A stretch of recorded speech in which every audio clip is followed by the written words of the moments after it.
एक गांव में जग्गा नामक युवक रहता था। वह काफ़ी मेहनती था। अपनी मेहनत के बल पर उसने घर के सामने पड़ी थोड़ी सी भूमि में आम का एक सुंदर बगीचा तैयार कर लिया था। आम के फलों को बेचकर जग्गा अपने साल भर के खर्चे का जुगाड़ कर लिया करता था। एक दिन जब जग्गा अपने दरवाजे पर खाट बिछाए सो रहा था, तभी अचानक उसके बाग में कुछ आवाज़ें सुनाई दी। उन्हें सुनकर जग्गा की नींद टूट गई। वह दौड़ा दौड़ा अपने बगीचे में जा पहुंचा। वहां उसने एक पेड़ के नीचे ढेर सारे आम के फलों को गिरा हुआ पाया। तभी उसकी नज़र एक पेड़ के पीछे छुपे हुए एक छोटे से बच्चे पर पड़ी। उसने उसे पकड़ लिया और बोला, अच्छा तो ये शरारत तुम्हारी है। बच्चा पलके झुकाए सिसकारियाँ लेता हुआ बस ना ना करता रहा। तभी जग्गा को ऊपर पेड़ पर किसी के होने का आभास हुआ। तुम जो भी हो चुपचाप नीचे चले आओ, वरना यदि मैं ऊपर आ गया तो नहीं जानते कि फिर तुम्हारा क्या होगा।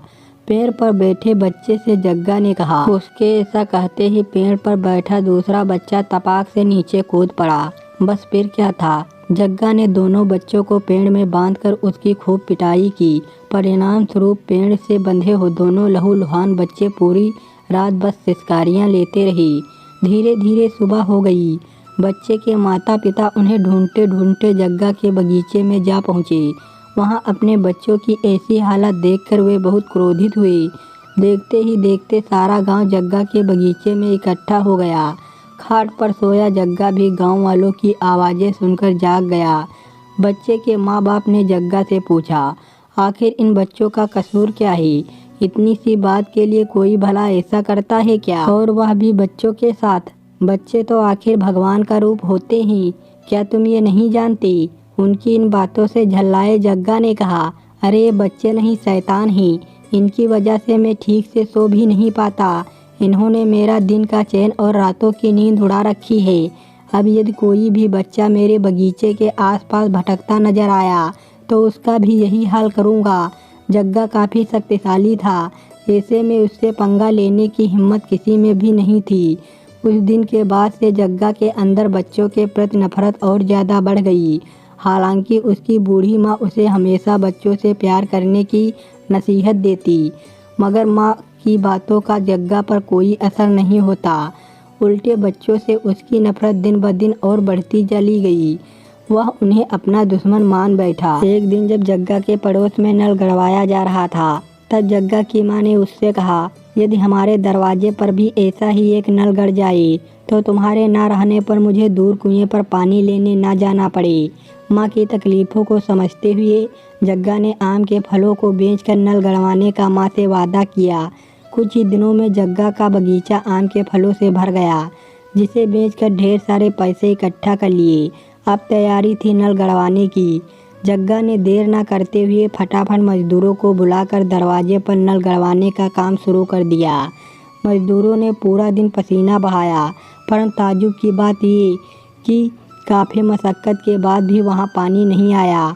अंधेरा होने पर मजदूरों ने जग्गा से कहा, कल हम आसपास किसी दूसरी जगह नल गाड़ने की कोशिश करेंगे, हो सकता है कि वहाँ पानी मिल जाए। ऐसा कहकर मजदूर तो घर वापस लौट गए, परंतु जग्गा रात भर नहीं सोया और सुबह होते ही वह मजदूरों का इंतजार करने लगा। मजदूरों ने आकर पुनः नल गाड़ने की कोशिश की। इस प्रकार कई दिन गुजर गए, परंतु जग्गा के दरवाजे पर कहीं भी पानी नहीं मिला। तब एक पड़ोस में रहने वाले बूढ़े काका ने उससे कहा, इतना परेशान होने की ज़रूरत नहीं, अभी गर्मियों का मौसम है। इस वक्त पानी का स्तर काफ़ी नीचे चला जाता है। तुम कहीं भी नल गाड़ कर छोड़ दो। जब बरसात का मौसम आएगा तो पानी का स्तर खुद ब खुद ऊपर उठेगा और तब तुम देखना कि ऐसे तुम्हारा नल भी पानी देने लगेगा। कोई रास्ता न होने के कारण जग्गा ने काका की बात मान ली और बड़ी बेसब्री से बरसात का इंतजार करने लगा। किंतु देखते देखते बरसात के कई मौसम गुजर गए, परंतु जग्गा के नल से पानी की एक बूंद तक नहीं निकली, जिसे देखकर जग्गा बहुत निराश हुआ। माँ की इच्छाओं को पूरा न कर पाने के कारण वह अब काफ़ी दुखी रहने लगा। एक दिन जब जग्गा भरी दोपहरी में दरवाजे पर लगे नीम के पेड़ के नीचे खाट बिछाए सो रहा था, तभी उसे पानी की बूंद टपकने जैसी आवाज़ सुनाई दी।